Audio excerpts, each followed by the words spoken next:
എന്റെ അമ്മോ, എന്റെ ജീവിതത്തിൽ ആദ്യമായിട്ടാണ് ഞാൻ ഇങ്ങനെ സംഭവം കാണുന്നത്. സംസ്ഥാനത്ത് ജനത്തെ വലയ്ക്കുന്ന പവർക്കെട്ടിൽ നമ്മുടെ മുഖ്യമന്ത്രിയും പെട്ടു.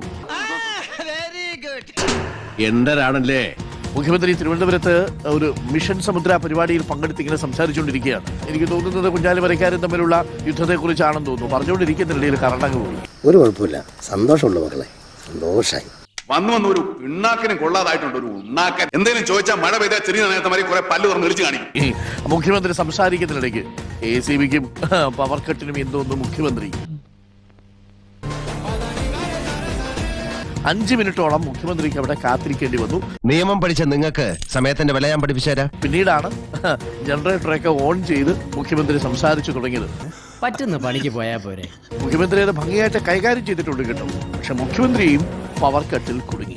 ശവത്തേല് ബ്ലേഡ് വെച്ച് കീറില്ല എന്റെ നായരെ. പോർച്ചുഗീസുകാരുമായി സാമൂതിരി രാജാവ് ഏറ്റുമുട്ടുന്നത് കുഞ്ഞാലിമരക്കാർ നടത്തിയ വലിയ പോരാട്ടം, കടലിൽ നടത്തിയ വലിയ പോരാട്ടം പരാജയപ്പെട്ടെങ്കിലും വീരോചിതമായ ശുഭലക്ഷണം പോയല്ലേ. നിനക്കിത് വേണം. ശവത്തെ കുത്തരുത്. അപ്പൊ താൻ ആരാണെന്ന് സ്വയം ഒരു ബോധം ഉണ്ടല്ലോ. നന്നായി. അതിനി അനങ്ങൂല, ചത്ത്. ഇത്രയും വലിയ ഗതികെട്ടവൻ ഈ ലോകത്ത് വേറെ ആരെങ്കിലും ഉണ്ടാവും എന്റെ കർത്താവേ.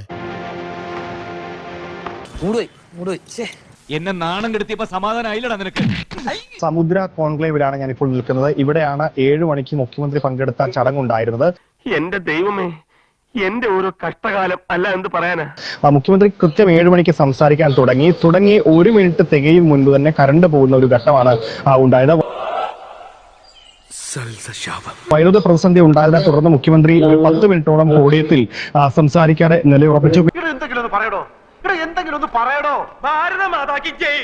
അതും ഇതുമായിട്ട് എന്താ ബന്ധം? താനല്ലേ പറഞ്ഞ എന്തെങ്കിലും ഒന്ന് പറയാൻ. പിന്നീട് വൈദ്യുതി വന്നതിന് ശേഷം മാത്രമാണ്, ജനറേറ്റർ ഉപയോഗിച്ച് വൈദ്യുതി വന്നതിന് ശേഷം മാത്രമാണ് മുഖ്യമന്ത്രിക്ക് സംസാരിക്കാൻ ആയെന്നുള്ളതാണ്. എവിടെയൊക്കെ എന്തൊക്കെയോ ചില കുഴപ്പങ്ങൾ ഉണ്ടെന്ന് ഞാൻ സംശയിക്കുന്നു. ഈ പ്രതിസന്ധി പരിഹരിക്കും വരെ മുഖ്യമന്ത്രി പോഡിയത്തിൽ തന്നെ തുടരേണ്ടതായിട്ട് വന്നു. കറണ്ട് വന്നാലല്ലേ സംസാരിക്കാൻ സാധിക്കൂ എന്നാണ് മുഖ്യമന്ത്രി ഈ വൈദ്യുതി പ്രതിസന്ധി പരിഹരിച്ച ഘട്ടത്തിൽ പറഞ്ഞത്. കൂടുതൽ എക്സ്പ്ലനേഷൻ ഒന്നും വേണ്ട.